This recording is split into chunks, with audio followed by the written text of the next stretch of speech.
Hello दोस्तों, मैं आपका एसकेआर सर। तो आज का नया टॉपिक है समरूपता एवं सर्वांग समता किसे कहते हैं। पहले जान लेते हैं समरूपता किसे कहते हैं या समरूप उसी को कहते हैं।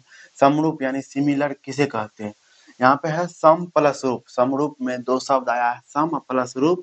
सम मतलब समान, रूप मतलब आकृति। परिभाषा देख लेते हैं समरूप का।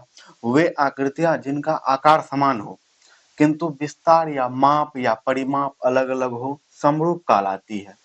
समरूप यानी सिमिलर कहलाती है तथा उनका यह प्रगुण, प्रगुण का अर्थ हो गया गुण धर्म, यानी समरूप होने के लिए जो नियम शर्त यानी गुण है उसी को हम कहेंगे समरूपता यानी सिमिलरिटी कहलाती है या कहते हैं।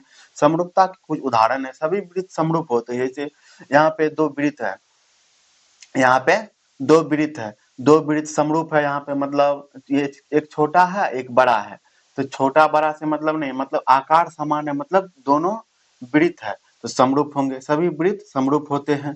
एक ही आकार के त्रिभुज, यहाँ पे दो त्रिभुज है, मतलब दोनों त्रिभुज है एक ही आकार के है, तो ये क्या हो गया समरूप के उदाहरण है। एक ही आकार के त्रिभुज समरूप के उदाहरण है। अर्थात समरूपता का अर्थ क्या हो गया, समरूपता का अर्थ हो गया आकृतियों के आकार समान। आकृतियों का जो है, आकृतियों का आकार समान, समान होने से है। आकृतियों का अगर आकार समान रहेंगे उसे हम कहेंगे समरूप या समरूपता। दोस्तों, समरूप के चिन्ह एवं समरूप के कुछ उदाहरण को देख लेते हैं। समरूप का चिन्ह ऐसे होता है दोस्तों, समरूप का चिन्ह ऐसे होता है। यहाँ पे है ए बी एक रेखाखंड है, सी बी एक रेखाखंड है, तो दोनों मतलब आकार दोनों का समान है, तो ये दोनों क्या होगा समरूप। यहाँ पे दो वर्ग है, दोनों का आकार समान है, ये क्या होगा समरूप होगा। यहाँ पे दो वृत्त है, मतलब दोनों का आकार समान है, मतलब छोटा बड़ा से मतलब नहीं, दोनों का आकार, आखिर है तो वृत्त ही ना, दोनों का आकार समान है, ये भी क्या होगा समरूप होगा। यहाँ पे दो आयत है, दोनों का आकार समान है, मतलब क्या होगा दोनों समरूप होगा।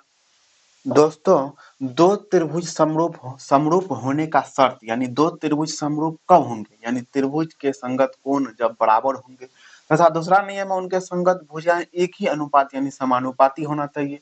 दो यहाँ पे त्रिभुज दिया गया है, ए बी सी एक त्रिभुज है, पी क्यू आर ए भी एक त्रिभुज है। देख लेते हैं पहले क्या है, उसके संगत कोण बराबर होनी चाहिए। देख लेते हैं इसका संगत कोण बराबर है कि नहीं। पहला देख लेते हैं कोण ए बराबर कोण पी होना चाहिए। कोण ए बराबर कोण पी, कोण ए है 60 डिग्री, कोण पी भी है 60 डिग्री। उसके बाद है कोण बी बराबर कोण क्यू, यानी कोण बी बराबर कोण क्यू। तो देख लेते हैं कोण बी है 45 डिग्री, कोण क्यू भी है 45 डिग्री, यानी बराबर है। अब देख लेते हैं कोण सी बराबर कोण आर, कोण सी बराबर कोण आर, कोण सी का मान 75 डिग्री, इसका भी मान 75 डिग्री, यानी बराबर है। अब देख लेते हैं उसकी संगत भुजाएं एक ही अनुपात यानी समानुपाती होना चाहिए, यानी ए बी बटे पी क्यू, यानी ए बी बटे पी क्यू, बी सी बटे क्यू आर, बी सी बटे क्यू आर, ए सी बटे पी आर, ए सी बटे पी आर। अब देख लेते हैं एक ही अनुपात में है कि नहीं। ए बी का मान कितना है यहाँ पर 3। उसके बाद ए बी के बाद पी क्यू हो गया, पी क्यू कितना है 6। उसके बाद है बी सी, बी सी का मान कितना है 4। उसके बाद क्यू आर का मान कितना है 8। अब देख लेते हैं ए सी का मान कितना है 5। अब देख लेते हैं पी आर का मान कितना है 10। इसको काटेंगे सब एक ही अनुपात में निकलता है, यानी 3 एकान 3, 3 दूनी 6, 4 एकान 4, 4 दूनी 8, 5 एकान 5, 5 दूनी 10, यानी एक ही अनुपात में है सब। इसका मतलब क्या हो गया, ये दोनों त्रिभुज त्रिभुज ए बी सी समरूप है, समरूप है। अगर त्रिभुज से ए बी सी समरूप होने के मतलब लिखने का नियम भी देख लेते हैं कैसे होता है। जैसे त्रिभुज ए यहाँ पर कितना है 60 डिग्री, इसमें ए देखते हैं कौन है पी है, यहाँ पे 60 डिग्री पी है, तो यहाँ पे लिखेंगे त्रिभुज पी पी। उसके बाद बी है, इसमें पहले बी बी देखते हैं 45 डिग्री है, इसमें 45 डिग्री कौन है कौन क्यों है, तो यहाँ पे कौन क्यों लिखेंगे, यहाँ पे है। उसके बाद सी कितना है 75 डिग्री, यहाँ पे सी देखते हैं सी की जगह पे आर है 75 डिग्री, तो आर लिखेंगे, यानी त्रिभुज ए बी सी समरूप त्रिभुज पी क्यू आर। अगर त्रिभुज के संगत कोण बराबर हो गए, उनके संगत भुजा एक ही अनुपात यानी समानुपाती हो गया, तो वो दोनों त्रिभुज समरूप यानी समरूपता होगी। दोस्तों, त्रिभुज समरूप होने के कुछ नियम है। त्रिभुज समरूप होने के कुछ नियम है। पहला नियम है ए यानी एंगल एंगल एंगल, उसी को कहते हैं हिंदी में कोण कोण कोण। तो समरूपता ए नियम से देख लेते हैं क्या कहता है। यदि एक त्रिभुज के दो कोण एक अन्य त्रिभुज के क्रमशः दो कोणों के बराबर हो तो दोनों त्रिभुज समरूप होंगे। यानी एक त्रिभुज ये है एबीसी और दूसरा त्रिभुज है डीईएफ, दोनों त्रिभुज में क्रमशः दो कोण बराबर हो जाएंगे तो वह त्रिभुज समरूप होंगे। देख लेते हैं त्रिभुज एबीसी तथा त्रिभुज डीईएफ में कोण ए बराबर कोण डी, कोण ए बराबर कोण डी यानी 60 डिग्री है इसमें, कोण ए बराबर कोण डी 60 डिग्री है। कोण सी बराबर कोण एफ यानी कोण सी बराबर कोण एफ कितना है 70 डिग्री, कोण सी बराबर कोण एफ है 70 डिग्री। कोण बी बराबर कोण ई, कोण बी बराबर कोण ई कितना है 50 डिग्री। अब देख लेते हैं ए समरूपता नियम से, जब तीनों कोण बराबर हो गया, दो कोण बराबर हो, एक ही बात है, दोनों कोण बराबर हो या तीनों कोण बराबर हो तो ए समरूपता नियम से हम जानते हैं त्रिभुज एबीसी यानी त्रिभुज एबीसी समरूप है त्रिभुज डीईएफ, डीईएफ समरूप होगा। त्रिभुज समरूप होने का दूसरा नियम देखते हैं। दूसरा नियम है एस एस एस यानी साइड साइड साइड, उसी को कहते हैं भुजा भुजा भुजा। तो समरूप होने के दूसरा नियम देख लेते हैं। यदि दो त्रिभुजों में एक त्रिभुज की भुजाएं दूसरी त्रिभुज की भुजाओं के समानुपात यानी एक ही अनुपात में हो, उनके संगत कोण बराबर होते हैं। जब तीनों भुजाएं एक ही अनुपात में होगा तो उसके संगत कोण बराबर होंगे तो दोनों त्रिभुज क्या होंगे समरूप होंगे। देख लेते हैं यहाँ पे त्रिभुज एबीसी तथा पी क्यू आर में, यहाँ ए बी बटा पी क्यू यानी ए बी बटा पी क्यू होना चाहिए, ए सी बटा पी आर होना चाहिए, बी सी बटा क्यू आर होना चाहिए। देख लेते हैं ए बी कितना है 3, ए बी बटा पी क्यू कितना है 6, उसके बाद है ए सी बटा पी आर यानी 4/8, 4/8 देख लेते हैं। उसके बाद है बी सी बटा क्यू आर 5/10, 3 एकान 3, 3 दूनी 6, 4 एकान 4, 4 दूनी 8, 5 एकान 5, 5 दूनी 10 यानी एक ही अनुपात में है। तो इसलिए हम कह सकते हैं त्रिभुज एबीसी समरूप त्रिभुज पी क्यू आर। त्रिभुज समरूप होने के तीसरा नियम को देख लेते हैं। तीसरा नियम है एस ए एस यानी साइड एंगल साइड यानी भुजा कोण भुजा। तो तीसरा नियम में देख लेते हैं, यदि एक त्रिभुज का एक कोण दूसरे त्रिभुज के एक कोण के बराबर हो तथा इन कोणों को के अंतर्गत करने वाली भुजाएं समानुपाती हो। जैसे यहाँ पर एक कोण है 60 डिग्री, डी कोण है 60 डिग्री, इसके अंतर्गत करने वाली भुजा कौन है ए बी और ए सी, डी को अंतर्गत करने वाली भुजा डी ई और डी एफ, ये जो समानुपाती हो जाएगा दोनों त्रिभुज क्या हो जाएंगे समरूप हो जाएंगे। देख लेते हैं त्रिभुज एबीसी डी ई एफ में, डी ई एफ और एबीसी दोनों त्रिभुज में देख लेते हैं कोण ए बराबर कोण डी, कोण ए बराबर कोण डी बराबर 60 डिग्री। अब देख लेते हैं समानुपाती ए बी बटा डी ई, ए बी बटा डी ई। अब देख लेते हैं ए सी बटा डी एफ, ए सी बटा डी एफ, ए बी बटा डी, ए बी बटा डी 4/8 बराबर ए सी बटा डी एफ, ए सी बटा डी एफ 5/10, 4 एकान 4, 4 दूनी 8, 5 एकान 5, 5 यानी क्या है दोनों एक ही अनुपात में है, दोनों एक ही अनुपात में है। तो लिख सकते हैं एस ए एस समरूपता से त्रिभुज एबीसी समरूप त्रिभुज डीईएफ। दोस्तों समरूपता का लास्ट और आखिरी नियम है तो चौथा नियम हो गया RHS समरूपता नियम। यदि दो समकोण त्रिभुजों में एक त्रिभुज का कर्ण तथा एक भुजा, दो गो समकोण त्रिभुज है उसमें एक त्रिभुज का कर्ण तथा एक भुजा दूसरे त्रिभुज के एक कर्ण तथा एक भुजा जो समानुपाती हो जाएगा तो वो दोनों त्रिभुज क्या होगा समरूप होगा। इसे ही RHS समरूपता नियम कहते हैं। RHS समरूपता में जो है R समकोण यानी राइट एंगल, H कर्ण हाइपोटेनियस तथा H भुजा यानी साइड को दर्शाता है। समकोण त्रिभुज ABC तथा PQR में, ABC तथा PQR में यहाँ पर है एक त्रिभुज का कर्ण तथा एक भुजा समानुपाती होना चाहिए। दूसरे त्रिभुज का एक कर्ण और एक भुजा समानुपाती होना चाहिए। एक यहाँ पर एबीसी एक त्रिभुज है, इसमें देख लेते हैं एसी एक कर्ण है और बीसी एक भुजा है। देखते हैं समानुपाती है कि दूसरा त्रिभुज है पी आर, दूसरा भुजा हो गया क्यू आर। एसी बटे बीसी यानी कितना हो गया 3/6 बराबर पी आर 4 और क्यू आर 8, पी आर बटे क्यू आर यानी 4/8। 3/6 को हम काट देते हैं, 3 एका 3, 3 दूना 6, 4 एका 4, 4 दूनी 8। तो देखते हैं दोनों क्या निकलता है, एक ही समानुपाती होते हैं, दोनों एक ही समानुपात में है यानी अनुपात में है। इसलिए हम लिख सकते हैं आर एच एस समरूपता से त्रिभुज एबीसी समरूप है पी क्यू आर।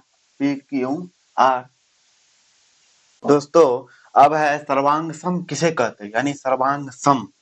सर्वांग सम में हो गया 3 गो अंक छिपा हुआ है, पहला है सर्व, दूसरा है अंग, तीसरा है सम। यानी सर्व मतलब सभी, अंग मतलब अंग और सम मतलब समान। यानी हम कह सकते हैं जिसके सभी अंग समान हो उसे हम सर्वांग सम कहते हैं। देख लेते हैं परिभाषा यहाँ पर, यदि एक आकृति को किसी अन्य आकृति पर अध्यारोपित किया जाए, यानी कोई आकृति ऐसे एक वृत्त है, इसी पर हम दूसरा वृत्त को जो रखेंगे उसको अध्यारोपित, पहली आकृति दूसरी आकृति को पूर्णतः ढक ले, यानी दूसरा वृत्त जो हम इस पर रखेंगे पूरा तरह से जो ढक लेगा, इस प्रकार का आकृति को हम क्या कहेंगे सर्वांग सम। तथा दो वस्तुएं के सर्वांग सम होने का संबंध यानी नियम, प्रगुण या गुण, जो सर्वांग सम होने का गुण को हम सर्वांग समता कहते हैं। सर्वांग समता के उदाहरण, एक ही कंपनी के शेविंग ब्लेड, यानी एक ही कंपनी के जो ब्लेड होते हैं वो कौन उदाहरण है, सर्वांग समता के उदाहरण है। एक ही पैकेट के बिस्कुट, एक ही पैकेट के जो बिस्कुट होगा वो कौन सा उदाहरण है, सर्वांग समता के उदाहरण है। समान आकार और समान माप के त्रिभुज, समान आकार और समान माप के त्रिभुज जो होगा वो कौन सा उदाहरण है, सर्वांग समता के उदाहरण है। दोस्तों सर्वांग समता के अर्थ एवं सर्वांग समता के कुछ चिन्ह को देख लेते हैं। सर्वांग समता के अर्थ हो गया सभी प्रकार से बराबर, यानी वे आकृतियां जिनके समान आकार और समान माप है वह सर्वांग सम का अर्थ हो गया। सर्वांग समता के चिन्ह को, यदि आकृति ए और बी परस्पर सर्वांग सम है तो उन्हें निम्न चिन्ह से व्यक्त करते हैं। आकृति ए सर्वांग सम का चिन्ह दोस्तों ये है, सर्वांग सम का चिन्ह 2 गो बराबर का चिन्ह दे देते हैं, एगो ऐसे करके चिन्ह दे देते हैं। यदि आकृति ए सर्वांग सम आकृति बी, इसी चिन्ह को सर्वांग समता का चिन्ह कहते हैं। दोस्तों सर्वांग समता के कुछ उदाहरण को देख लेते हैं। जैसे यहाँ पे 2 रेखाखंड है, एक रेखाखंड का नाम है ए बी, दूसरे रेखाखंड का नाम है सी डी। दोनों की लंबाई जो है 6 सेंटीमीटर। तो यहाँ हम कह सकते हैं ए बी बराबर सी डी का, कि दोनों की लंबाई समान है, तो ए बी बराबर सी डी। तो इसलिए ए बी सर्वांग सम का चिन्ह तो ऐसा होता है, इसलिए ए बी सर्वांग सम सी डी। तो यहाँ पर 2 कोण है, क्या है, 2 कोण है, ए बी सी एक कोण है, पी क्यू आर भी एक कोण है। तो यहाँ हम कह सकते हैं ए बी सी बराबर पी क्यू आर, कह सकते हैं ना, ए बी सी बराबर, क्योंकि दोनों का कोणों का माप भी सेम है 50 डिग्री, बी कोण का मान 50 डिग्री, क्यू कोण का मान भी 50 डिग्री। अर्थात हम कह सकते हैं कोण ए बी सी सर्वांग सम कोण पी क्यू आर। यहाँ पे 2 वर्ग है, 2 वर्ग, सभी की भुजा बराबर है, यानी चारों भुजाओं की मान कितना है 4 सेंटीमीटर, इसमें भी 4 सेंटीमीटर है चारों भुजाओं की माप। तो हम कह सकते हैं कि ये वर्ग सर्वांग सम है। 2 आयत है, इसकी लंबाई 5 सेंटीमीटर है, चौड़ाई 2 सेंटीमीटर, इसका भी लंबाई 5 सेंटीमीटर है, चौड़ाई 2 सेंटीमीटर। हम कह सकते हैं कि 2 आयत क्या है, सर्वांग सम है। यहाँ पे 2 वृत्त है, दोनों की त्रिज्या समान है, तो कह सकते हैं ना कि 2 वृत्त सर्वांग सम है। 2 त्रिभुज सर्वांग सम होने का शर्त देख लेते हैं, मतलब 2 त्रिभुज सर्वांग सम कब होगा। 2 त्रिभुज सर्वांग सम होंगे यदि वे एक दूसरे का प्रतिलिपियां हो, यानी फोटोकॉपी हो। जैसे एक त्रिभुज ये है और ये सेम बाय सेम उसी तरह त्रिभुज रहना चाहिए, और एक दूसरे के ऊपर रखे जाने पर वो दूसरे को पूर्णतः ढक ले। जैसे एक त्रिभुज को उठाकर हम इस त्रिभुज पे रखेंगे तो पूरा तरह से ढक लेना चाहिए, एक एक रति भी इधर नहीं उधर कुछ नहीं रहना चाहिए। उस तरह के चित्र को हम क्या कहेंगे, सर्वांग सम। दो त्रिभुज सर्वांग सम होंगे अगर संगत भाग यानी कोण और भुजाएं, संगत भाग किसको कहेंगे, संगत कोण और संगत भुजाएं समान होने चाहिए। जैसे त्रिभुज ABC यहाँ पर एक त्रिभुज है, त्रिभुज PQR भी एक त्रिभुज है, तो उसका संगत कोण देख लेते हैं बराबर है कि नहीं। कोण A का संगत क्या है, कोण P है ना, कोण A का संगत कोण P, दोनों क्या है 60 डिग्री है, 60 डिग्री। कोण B का संगत कोण Q, कोण B का संगत कोण Q कितना है 50 डिग्री। कोण C का संगत कोण R, कोण C का संगत कोण R कितना है 70 डिग्री। तथा देख लेते हैं उसकी संगत भुजा समान है कि नहीं। AB का संगत भुजा PQ यानी AB ये भुजा है, AB का संगत भुजा PQ कितना है 3.5 सेंटीमीटर। AC का संगत भुजा PR, AC का संगत भुजा PR कितना है 5 सेंटीमीटर। BC का संगत भुजा QR कितना है 6 सेंटीमीटर। यानी संगत भाग यानी संगत कोण और संगत भुजा दोनों बराबर है दोनों त्रिभुज का, इसलिए हम कह सकते हैं त्रिभुज ABC सर्वांगसम त्रिभुज PQR। त्रिभुज सर्वांगसम होने के कुछ नियम है, जैसे पहला नियम है SSS यानी साइड साइड साइड, भुजा भुजा भुजा, जिसको नियम कहते हैं। यदि एक त्रिभुज की तीनों भुजा यदि एक त्रिभुज की तीनों भुजा क्रमशः दूसरे त्रिभुज की संगत भुजा के बराबर हो तो दोनों त्रिभुज सर्वांगसम होगी। इसी नियम को त्रिभुज की सर्वांग समता का भुजा भुजा भुजा नियम कहते हैं।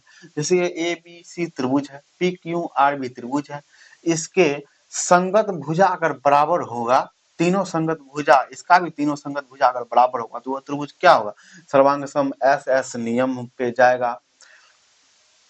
देख लेते हैं त्रिभुज ABC तथा PQR में AB बराबर PQ यानी AB का संगत भुजा क्या है PQ कितना है 4 सेंटीमीटर। AC का संगत PR, AC का संगत PR कितना है 5 सेंटीमीटर। BC का संगत QR, BC का संगत QR कितना है 7.1 सेंटीमीटर। इसलिए हम कह सकते हैं सर्वांग समता SSS नियम से यानी साइड साइड साइड यानी भुजा भुजा भुजा नियम से त्रिभुज ABC सर्वांगसम त्रिभुज PQR।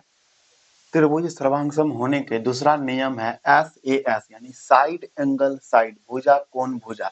यदि एक त्रिभुज की दो भुजा और उसके अंतर्गत कोण, दो भुजा से जो कोण बनेगा वह कोण दूसरे त्रिभुज की संगत दो भुजा और उसके अंतर्गत का कोण बराबर है तो ये दोनों त्रिभुज क्या होंगे सर्वांगसम होंगे। इसे ही हम सर्वांग समता का भुजा कोण भुजा नियम कहते हैं। जैसे ABC एक त्रिभुज है, PQR भी एक त्रिभुज है। त्रिभुज ABC तथा PQR में ABC बराबर PQ बराबर कितना है 7 सेंटीमीटर। BC बराबर QR कितना है 5 सेंटीमीटर। कह सकते हैं कोण ABC और कोण PQR बराबर कितना है 50 डिग्री। सब क्या है बराबर है, भुजा भी दोनों का बराबर है और कोण भी बराबर है, इसलिए हम कह सकते हैं सर्वांग समता SAS नियम से यानी साइड एंगल साइड नियम से त्रिभुज ABC सर्वांग सम त्रिभुज PQR। त्रिभुज के सर्वांग समता के तीसरा नियम है ASA यानी एंगल साइड एंगल, कोण भुजा कोण नियम है। तो इसमें कहता है यदि एक त्रिभुज के दो कोण और उसके अंतर्गत भुजा, दो कोण के अंतर्गत जो भुजा होगा और दूसरे त्रिभुज के संगत दो कोणों और अंतर्गत भुजा के जो बराबर होगा वह त्रिभुज क्या होंगे सर्वांगसम होंगे। इसे ही हम त्रिभुज के सर्वांग समता का कोण भुजा कोण नियम कहते हैं। उदाहरण देख लेते हैं। AOC एक त्रिभुज है, BOD ये भी एक त्रिभुज है। उसमें देख लेते हैं ACO यानी ACO और कोण BDO दोनों क्या है 70 डिग्री। कोण AOC BOD कोण AOC और कोण BOD बराबर कितना है 30 डिग्री। अब देख लेते हैं AC यानी भुजा AC भुजा BD बराबर कितना है 3 सेंटीमीटर। क्या है दोनों बराबर है, इसलिए हम कह सकते हैं सर्वांग समता के नियम ASA नियम से त्रिभुज AOC सर्वांगसम त्रिभुज BOD। सर्वांग समता के लास्ट एवं आखिरी नियम है समकोण त्रिभुज RHS सर्वांग समता नियम यानी किसी समकोण त्रिभुज का कर्ण जो है और एक भुजा क्रमशः किसी दूसरे त्रिभुज के कर्ण और एक भुजा अगर बराबर होंगे तो वे त्रिभुज क्या होंगे? सर्वांग सम होंगे। यानी किसी समकोण त्रिभुज का एक कर्ण और एक भुजा दूसरे समकोण त्रिभुज का एक कर्ण और एक भुजा अगर बराबर होंगे तो वे त्रिभुज क्या होंगे? सर्वांग सम होंगे। इसे ही समकोण त्रिभुज के RHS सर्वांग समता नियम कहते हैं। उदाहरण देख लेते हैं PQR एक समकोण त्रिभुज है, ABC एक समकोण त्रिभुज है। समकोण त्रिभुज PQR तथा ABC में कोण जो है PQR कोण जो है ABC, कोण ABC क्या है? 90 डिग्री मतलब 90 डिग्री। उसके नियम से कहता है कर्ण यानी कर्ण PR और AC बराबर कितना है? 8 सेंटीमीटर, यानी बराबर है। दोनों समकोण त्रिभुज में कर्ण क्या है? बराबर है। अब देख लेते हैं भुजा PQ और भुजा AB कितना है? 5 सेंटीमीटर। इसलिए हम कह सकते हैं समकोण त्रिभुज RHS सर्वांग समता नियम से समकोण त्रिभुज PQR उसके बाद सर्वांग सम त्रिभुज ABC है।